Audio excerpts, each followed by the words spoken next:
Welcome to Capital Catch-up, your source for in-depth discussions on congressional bills, hearings, and policy. I am Victor.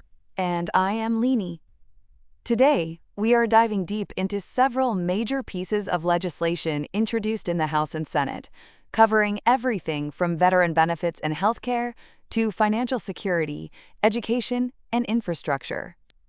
Let us start with healthcare and a significant proposal addressing a widespread neurological condition. Senate Bill 494, also known as the National Plan for Epilepsy Act, aims to tackle the heavy public health burden of epilepsy. That is right, Victor. This bill directs the Secretary of Health and Human Services to coordinate research and services across federal agencies to improve the prevention, diagnosis, treatment, and cure of epilepsy. It cites the high prevalence of the disorder, the economic impact of uncontrolled seizures, and the increased risk of mortality. To ensure ongoing oversight, the legislation establishes an advisory council on epilepsy research, care, and services. This council will include federal officials, medical experts, and patient advocates. It also requires biennial reporting to Congress and enhanced data sharing, with the entire program set to sunset at the end of 2035. Moving from medical research to our nation's power grid, Senate Bill 465, or the Guaranteeing Reliability Through the Interconnection of Dispatchable Power Act, also known as the Grid Power Act, addresses energy stability. Yes, the Grid Power Act focuses on the Federal Energy Regulatory Commission, or FERC. It requires FERC to reform its interconnection queue process to prioritize dispatchable power projects. These are energy resources capable of providing stable, forecastable power to keep the electric grid reliable. Under this bill, FERC has 90 days to start a rulemaking process and must establish a 60-day window to review and approve proposals. This is designed to reduce inefficiencies in the current system and ensure the grid can meet aggregate energy demands. Now, let us discuss several bills focused on supporting our nation's veterans. First is Senate Bill 342, the Purple Heart Veterans Education Act of 2025. This is a notable bipartisan effort, Victor. It amends current law to allow veterans awarded the Purple Heart for service on or after September 11, 2001 to transfer up to 36 months of their unused post-9/11 GI Bill educational benefits to eligible family members. It also sets clear rules. The benefits can be modified or revoked by the veteran, they are protected from being considered marital property during divorce proceedings, and there are specific guidelines for dependents, including age limits for children and rules for distributing benefits if the veteran passes away. Continuing on veteran care, Senate Bill 668, the Safe Steps for Veterans Act of 2025, proposes establishing an Office of Falls Prevention within the Department of Veterans Affairs. This office would be led by a Chief Officer of Falls Prevention to coordinate national education campaigns and work with the National Institute on Aging. It mandates fall risk assessments by physical or occupational therapists for veterans in nursing homes or extended care, and directs the VA to explore pilot programs for home modifications. There is also Senate Bill 926, the Saving Our Veterans' Lives Act of 2025, which focuses on suicide prevention. It authorizes $5 million annually from 2026 through 2036 for a VA program to provide secure firearm storage devices like lockboxes and safe storage education. Importantly, to address privacy and Second Amendment concerns, the bill explicitly prohibits collecting personally identifiable information for firearm tracking, does not require firearm registration, and ensures veteran ownership rights are not infringed. We also have Senate Bill 1116, the Ensuring Veterans Final Resting Place Act of 2025. This bill expands burial benefits for veterans who receive an urn or plaque from the VA, applying retroactively to eligible deaths on or after January 5, 2021. It has been referred to the Committee on Veterans Affairs.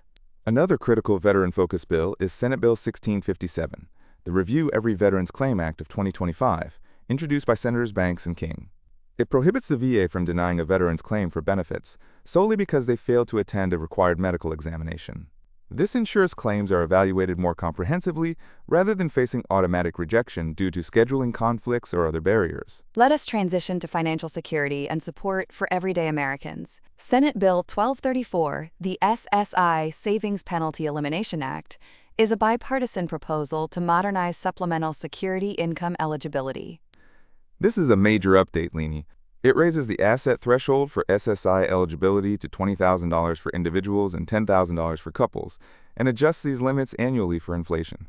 This removes barriers that currently penalize low-income seniors and individuals with disabilities for keeping modest savings. It is currently with the Committee on Finance. For small businesses, House Resolution 915, the Small Business Technological Advancement Act, expands Section 7A loans under the Small Business Administration. These loans would help small businesses acquire modern software and cloud computing services for payroll, human resources, accounting, and artificial intelligence tools. It is strictly for operational integration, not research and development. On the consumer protection front, we have House Resolution 2478, the Financial Exploitation Prevention Act of 2025. This bill protects adults age 65 or older and those with physical or mental impairments from financial exploitation. It allows open-end investment companies and transfer agents to request a trusted contact and postpone securities redemptions for up to 25 business days if exploitation is suspected. They must keep detailed records, notify trusted contacts, and the Securities and Exchange Commission must report to Congress within a year on further recommendations. Another significant financial relief bill is House Resolution 2347, the Survivor Justice Tax Prevention Act. This bill amends the Internal Revenue Code so that compensatory damages received by survivors of sexual assault or sexual contact are excluded from their gross income for tax purposes, excluding punitive damages. It also requires a public awareness campaign to inform survivors of this change. Turning to education and safety, Senate Bill 828 is the School Bus Safety Act of 2025.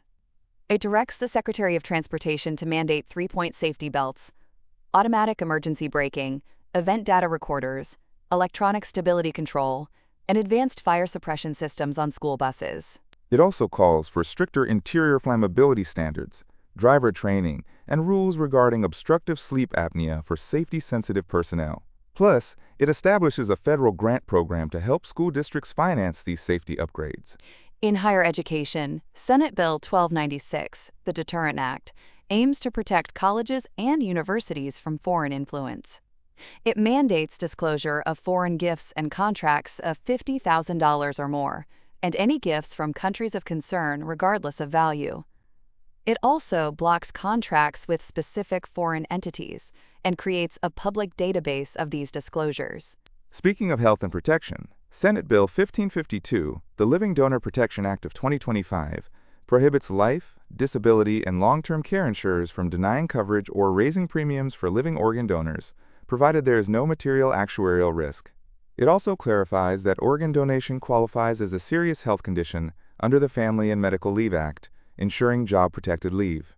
Finally, we have House Resolution 2306, the Adams Memorial Great American Heroes Act. This extends the authorization of the Adams Memorial Commission through 2032 and provides updated site selection authority to establish a monument honoring the Adams family. In addition to these bills, listeners should note an upcoming committee meeting on July 14, 2026.